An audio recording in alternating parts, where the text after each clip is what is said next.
I don't want you to just think that I'm against this president. I'm against everything that's going on that's squandering money. I don't care what the name tag is, what the political party is, it's wrong.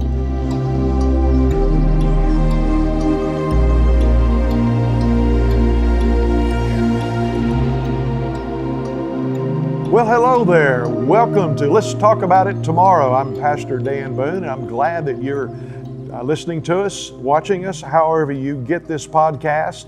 And we want your attentive ear today. I believe we have some things that will really bless you, some things to kind of provoke thought within you, and some things that will help get you on down the road a little bit better than you are right this very minute. So glad that you've taken a few minutes out. We'll be with you about 15, 20 minutes and let you get back to whatever you're doing elseways. Well, last week we talked about stewardship.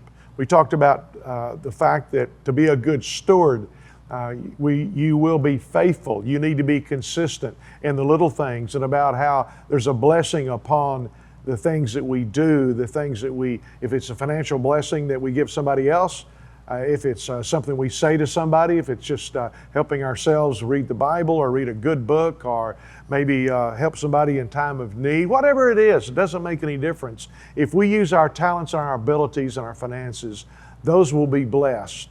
God blesses them. It's a law of life that stewardship, if you're faithful over a little, He will make you ruler over the much. And whether you're a Christian, a Muslim, a Hindu, if you don't believe in God, if you're an atheist, He will still bring that to pass in your life. Now, we hope that you realize that because God is God and He does what He does because He loves and cares for us, but He's drawing all people to Himself through Jesus Christ. There is no other way to the Father except through the Son, Jesus. So we want you to be aware of that. I'm not going to preach at you right now. I'm just going to share some good things. But I did want to get that little bit in there because I want you to know we believe in the opportunity for all to become saved and come to the knowledge of the truth, because that's what God said He believes. Praise God. Okay, I'm going to make some remarks about finances. As we said last week, it doesn't make any difference if it's the small things or the larger things, or even the larger things. The principles are all in the same. The principles are the same. If my 8-year-old granddaughter does something with her $5 bill, or my 14-year-old, one of my 14-year-old grandchildren, I say that because I got 3 of them, they do something with their $20 bill, or my 27-year-old granddaughter does something with a $100 bill, or I do something with $1. It doesn't really make any difference. It's the fact that we want to be faithful over it, not squander it, not just throw it away, and not put it in something that's not going to have a return. And right now, I'm not going to pick on you, okay, as far as you individually go. I want to bring some things out of our nation in a financial manner, because this falls right into being faithful over the little to be ruler over the much. I believe that America has financially been faithful in so many areas for so long that it's had the blessing that we've had.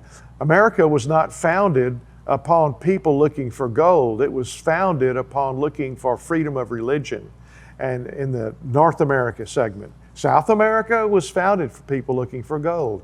And you can compare the economies today between America, being the U.S. and Canada, versus everything that's south of us.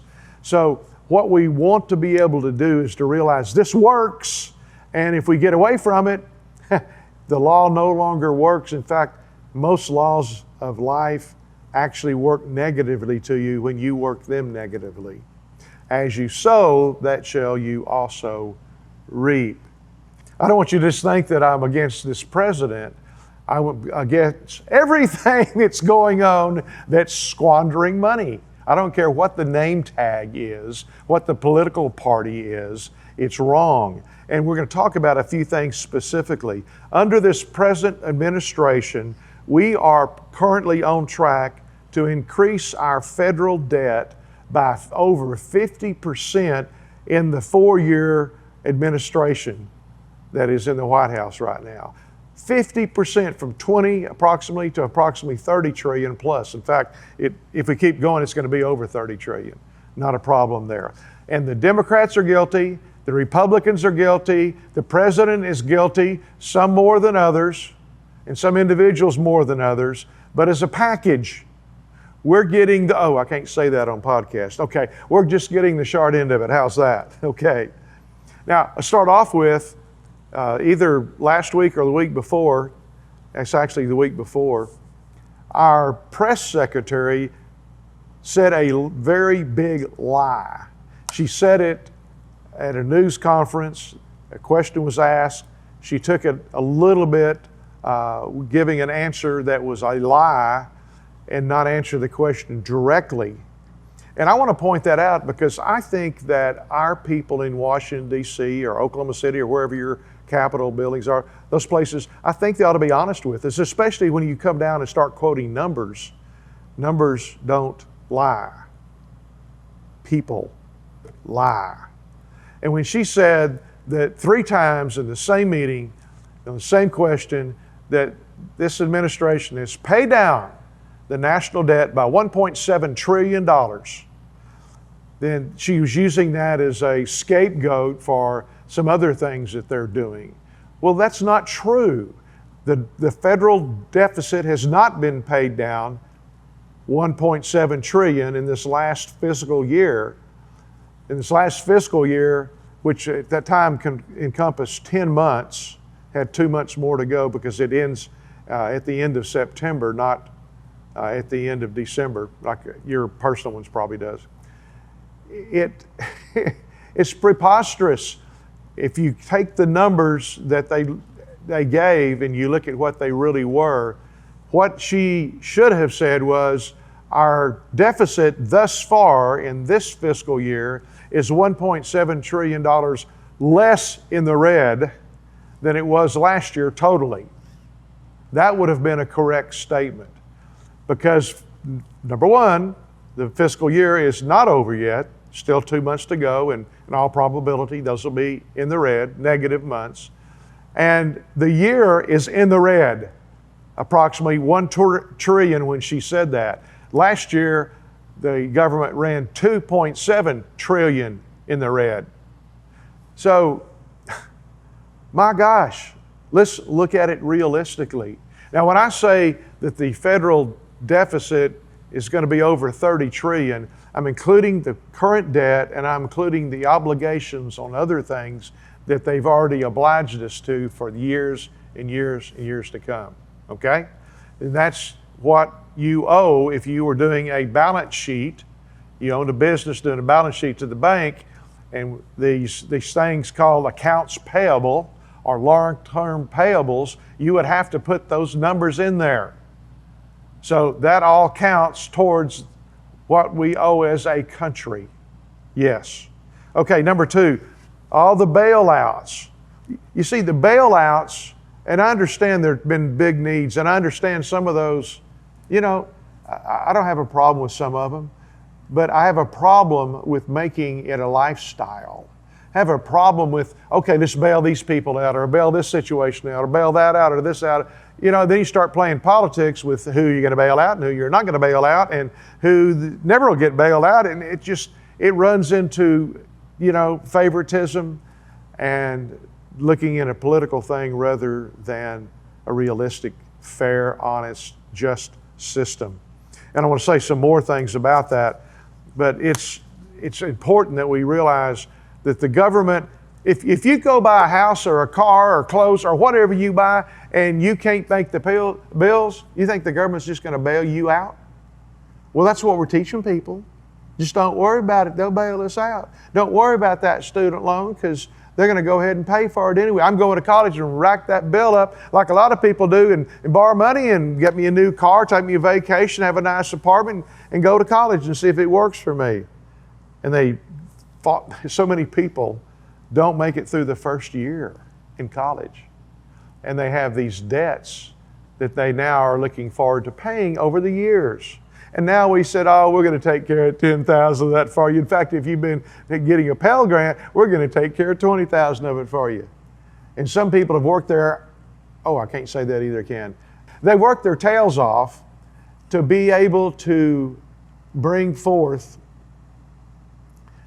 a reduction in their student debt loan. I know people that move from Oklahoma to another state to take another job because that job would pay down their $400,000 student loan X number of dollars a year in addition to their salary. Well, that's part of a hiring contract. Yes, take advantage of that. That wasn't the government bailing that person out. That was somebody that wanted the skills that person has, and as a result, they were going to make sure that they achieved hiring them and offered a very, very lucrative payroll package, including paying down their student loan X number of dollars per year. That's cool. That's not the same as the government just saying, everybody gets paid off, whether you've been a good steward or not. We're going to go ahead and give you a free ride on this, and we're going to continue it on. You know, that is bullcorn, okay? That's not teaching people the right way to do it. It's not being fair that the people who have worked their tails off and have paid down their student loan and paid off their student loans have to now have a tax payment to pay those people off their school loans. That's not fair. Number 3, what about the forced legislation, aka the green agenda? Now, whatever you think about the fossil fuels and EVs and all that kind of stuff, give me a few minutes here. I just want to say a few things. I'm not going to get into it deep. But fossil fuels, okay, if we can find ways to get beyond fossil fuels, I have no problem with that. I don't want dirty air. I don't want dirty water. I don't want polluted grounds. But there's a risk that comes with everything.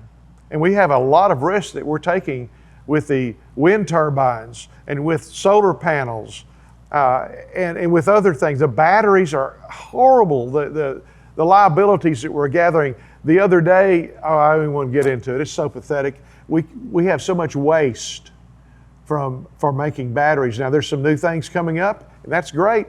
It would be nice if we could kind of push things off a little bit until we had this new technology available where the waste is minuscule according to what it is now. This makes nuclear energy look like it has no waste whatsoever. It is so far beyond that. So study, get both sides of the issue, learn what we're talking about here.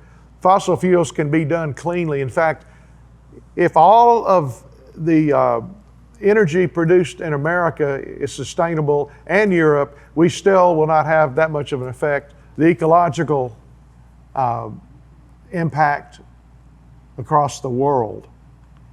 What we will have is a very, very small effect because of the way that people like India and China and Russia and South America and Africa and all these other places, what they're doing. Get on an airplane, but be sure it's a commercial airplane. Get on an airplane and go fly to some other countries and see what's going on there, okay? It's not very intelligent. Other nations don't really care. And when they get a pass because they're not industrialized, then they'll take full advantage of that. And so the cars, EVs, I had to laugh this morning reading a particular news story that a particular part of one state has asked people to not charge their electric cars because they have an energy supply problem with electricity. Can you believe it? Yes, we're putting the cart before the horse. For those of you that have never seen a horse pulling a carriage, that means the carriage is going in front of the horse and the horses don't push them very well. They have to pull them. Okay. And number 4, our welfare system. It has to be changed. It has to be changed. And it's for the good of the people who are on it. What I'm going to do is I'm going to make this another message next week. I'm going to get into the welfare system and a lot of the issues with it. And I'm talking about not the financial responsibilities, but what comes out of the financial responsibilities of that and how we can really help people more effectively. Okay, this is Dan Boone. I'm going to sign off for this week. Remember, it's the Church of Tomorrow. We would love to have you come see us 10 a.m. Saturday mornings. We're going to have a great time together learning what the Bible says and knowing people who are like-minded. You'll love us, I believe, because we certainly love you. Catch you the next time. 6800 North Bryant, Oklahoma City, US of A. Church of Tomorrow is here now.